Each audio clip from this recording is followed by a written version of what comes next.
Next on Worcester News Tonight, a robocall going out to Worcester Public School parents about a potential bus driver strike. Plus, a public display at Worcester City Hall aimed to increase awareness of the opioid crisis.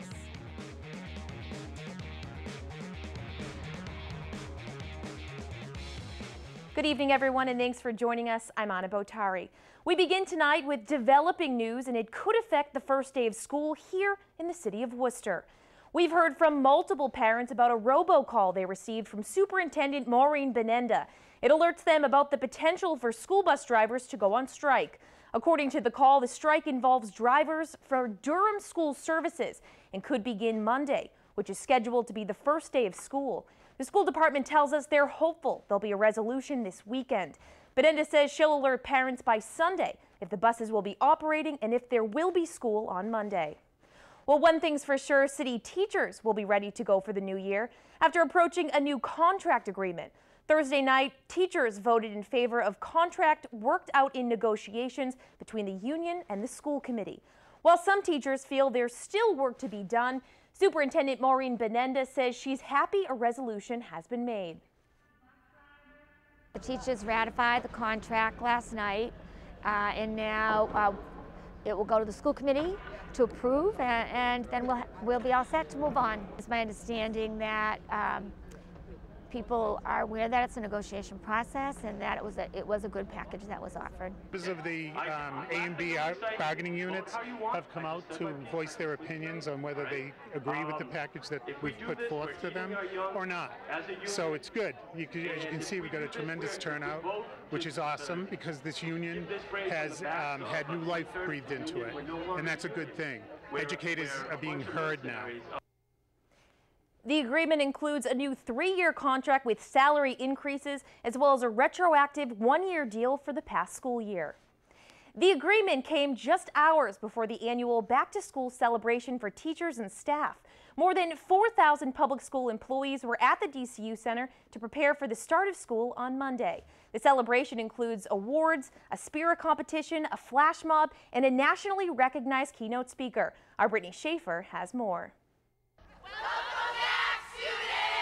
The Worcester Public Schools back-to-school celebration started with a spirit competition and ended with a flash mob.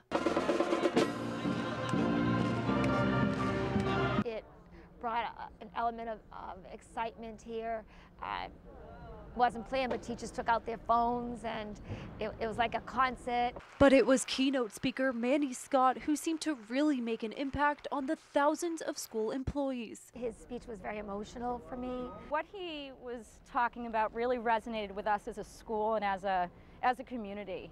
It was a tremendous success, inspirational. Part of Scott's life is told in the hit movie Freedom Writers. At 11 years old, he was using drugs, stealing cars, breaking into homes, and eventually dropped out of high school until several people pushed him to do better. Little gestures of love can change the trajectory of someone's entire life. After the help from his teachers, a cafeteria worker, and a coach, Scott earned his doctorate from the University of California, Berkeley. Everyone in this room realizes that even on their worst day, they can be someone's best hope. Whether you're a bus driver, a teacher, a counselor, a custodian, a lunch lady, a food service worker, no matter who you are, your voice has power. Worcester Public School employees say they will use Scott's message to keep working to make a difference when they go back to school on Monday.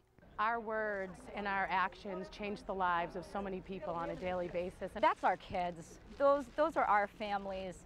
I'm just looking forward to connecting with all students and finding something personal between us all and each other to reach every single child. Get to know every single student that they have in their classroom and to learn what they need to be successful and to provide that. Brittany Schaefer, Worcester News Tonight. A powerful display outside Worcester City Hall today sends a message to the community on how many lives have been lost to the opioid crisis. Our Catherine Andrioli spoke with organizers today and their message about the devastating effects of addiction. This display in front of Worcester City Hall highlights how many lives have been taken by the opioid epidemic. On one side, there's a casket, the other a needle, and it's a sight one woman we spoke with says she knows all too well. I feel like my whole class is almost gone. The fentanyl is killing everyone. It's an ominous display, one woman says, hits home as the opioid crisis takes more lives across Massachusetts. When I took fentanyl, that detox was, it was hard. The withdrawals from fentanyl is like 10 times worse than going through heroin. The woman did not want to be seen on camera, but she's one of thousands of people across the nation who has battled with addiction. Friday, a casket and a needle were in front of Worcester City Hall to raise awareness about the epidemic and the alarming number of overdose deaths in the city. But in central Massachusetts in general, we've lost 3,000 people literally in the last 3 years. Bill Coleman is in his third year organizing the display with funeral home owner Peter Steffen. He says he's seen a spike in overdose deaths in the past 3 years. Lately, it's gotten so bad, every time you turn around, you see it, someone's overdosed on something. If you happen to be a drug addict and you lean into here and you look in, guess whose face you see? Yours. My thought is maybe we need a little reality, which is my way of counseling. Dozens have died in Worcester to drug overdoses in the past year. Coleman says they're hoping to make a change. This is the third year we've done it, and we'll continue to do it.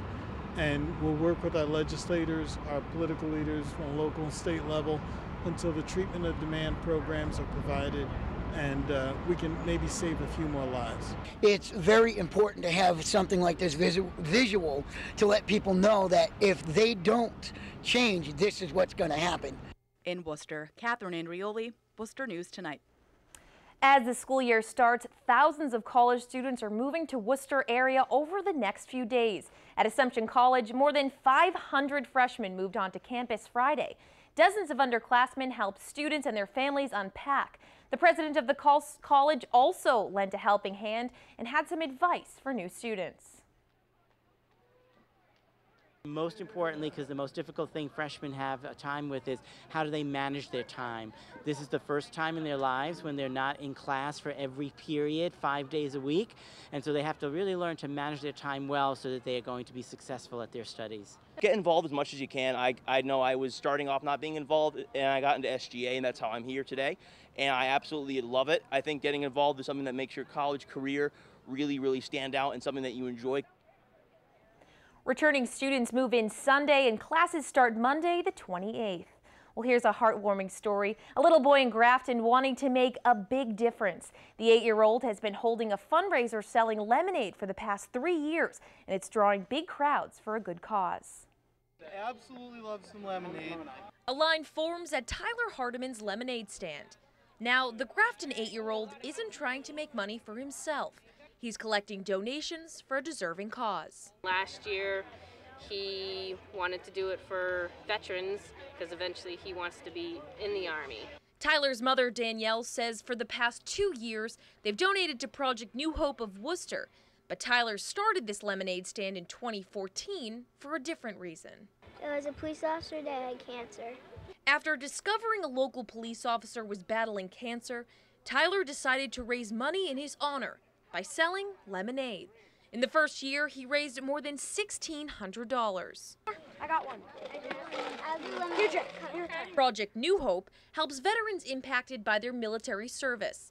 Founder Bill Moore says he's honored the nonprofit was selected as the cause for year 2 and 3. Pretty incredible for a young man, anybody, any youth at that age, to step forward and do something like this.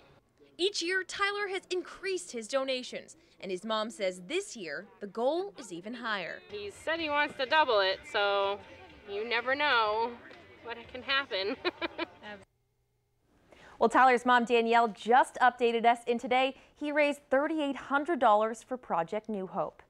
Well, Worcester is about to get a little more colorful. For the second straight year, Powwow Wooster is happening in the city. Dozens of artists from all over the world are leaving their mark. Our Rosalind Flaherty has more on the festival.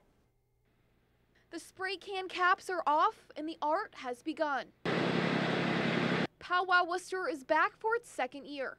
Artists from all over the world have come to give the city color. There are now international eyes on the city for varying reasons. So there are now people in Sao Paulo, Brazil, that know about the city of Worcester. Powwow says this year the focus is on public schools.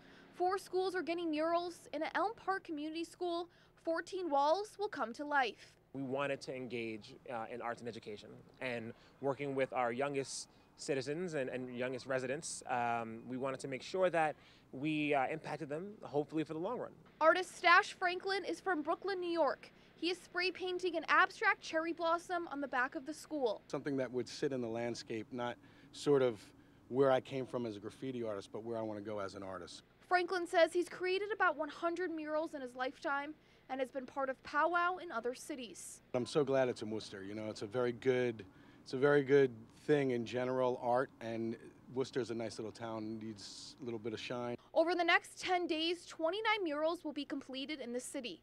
Worcester artist Eamon Gillen says Powwow lets him be creative.